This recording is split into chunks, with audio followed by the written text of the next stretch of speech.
कुछ इलाकों में आपको जिम्मेदारी दी गई थी, उसमें राघोपुर एक सीट ऐसी थी जिसकी जिम्मेदारी आपके पास थी, तो आपने ऐसा क्या किया कि तेजस्वी यादव लगभग हार के कगार पर पहुंच गए हैं?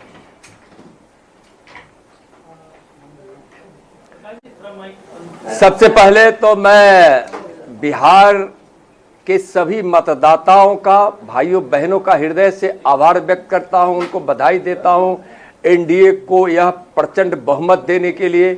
और भारतीय जनता पार्टी ने जहां जिस प्रकार से योजना बनाई और उस योजना की जिम्मेदारी जिस जिस कार्यकर्ता पर दिया गया, उसमें मैं भी एक था, जहां जिम्मेदारी दी गई जरूर मैं उसको सफल बनाने की कोशिश किया। देखिए, वो तो नीतीश जी को अचेत कह रहे थे, अब लग रहा है कि तेजस्वी यादव अचेत अवस्था में पहुंच गए हैं, तो ये चक्रव्यूह कैसे रचा आपने, ये जरा समझा दीजिए। देखिए, बिहार की जनता जंगल राज नहीं चाहती थी।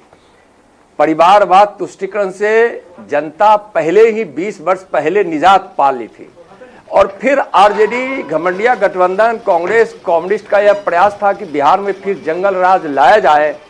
इसको बिहार के लोग इनकार कर दिए।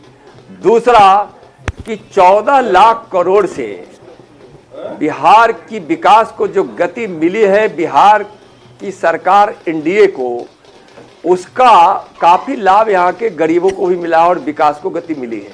14 लाख करोड़ माननीय प्रधानमंत्री श्री नरेंद्र मोदी जी ने दिया है, और यहाँ के लोगों को यह भरोसा रहा है भी, रहेगा भी, कि हमारे प्रधानमंत्री श्री नरेंद्र मोदी जी जो दुनिया के सबसे लोकप्रिय नेता है, विकास के भगीरथ है, कर्मियों की प्रधानमंत्री और गरीबों के मसीहा है, वह जो कहते हैं वो करते हैं। 11 वर्षों में देश दुनिया ने और बिहार ने देखा कि मोदी जी ने किस प्रकार से गरीबों के कल्याण के लिए, किसान महिलाओं और युवाओं के कल्याण के लिए किस प्रकार के कार्य किए हैं, और सबके जीवन में उन्नति आई है, समृद्धि आई है। बिहार में 3 करोड़ से ज्यादा लोग गरीबी रेखा से बाहर हो गए हैं। आज बिहार में अच्छी सड़कें हैं, घर घर बिजली है, शौचालय है, पानी है, दवाई है, सिंचाई है। आज कोई भूखे नहीं सोता है, मुफ्त में आयुष्मान भारत से इलाज होता है। तो आज बिहार के लोगों ने यह देखा, और महिला कल्याण के लिए भी काफी काम बिहार सरकार ने और केंद्र सरकार द्वारा लगातार की जा रही है। माननीय प्रधानमंत्री जी महिला सशक्तिकरण का जो नारा उन्होंने दिया था आज से 11 साल पहले, वह नारा धीरे धीरे चरितार्थ होता गया, और बिहार में भी यह सफल रहा। इसका भी बहुत बड़ा परिणाम है। नित्यानंद जी, आमतौर पर बिहार के बारे में मान्यता यह है कि यहाँ विकास की बात कोई सुनता नहीं है, सिर्फ जात पर लोग वोट देते हैं। कौन किस जाति का है ये सबसे ज्यादा मैटर करता है। आपको क्या लगता है इस चुनाव ने इस छवि को बदला है? बिल्कुल, बिहार अब विकास की ओर बढ़ चला है। विकास पर लोग भरोसा करने लगे हैं, और यहां अब माननीय प्रधानमंत्री जी की 4 जातियां रह गई है, किसान, युवा, महिला और गरीब।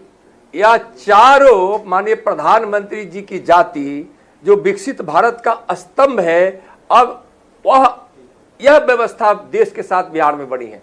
तो अब जातिवाद को लोगों ने नकार दिया है, विकास को आगे लाया है, और लोग देख रहे हैं कि यह जिस देश में हम रहते हैं वह देश का विकास भी हो रहा है, हमारे राज्य का विकास हो रहा है, और राष्ट्रीय स्तर पर हमारा राष्ट्रीय स्वाभिमान भी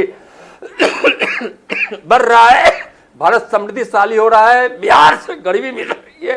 तो इस तरह से लोगों ने माननीय प्रधानमंत्री जी पर भरोसा जताया है, पांडव दल पर भरोसा जताया है।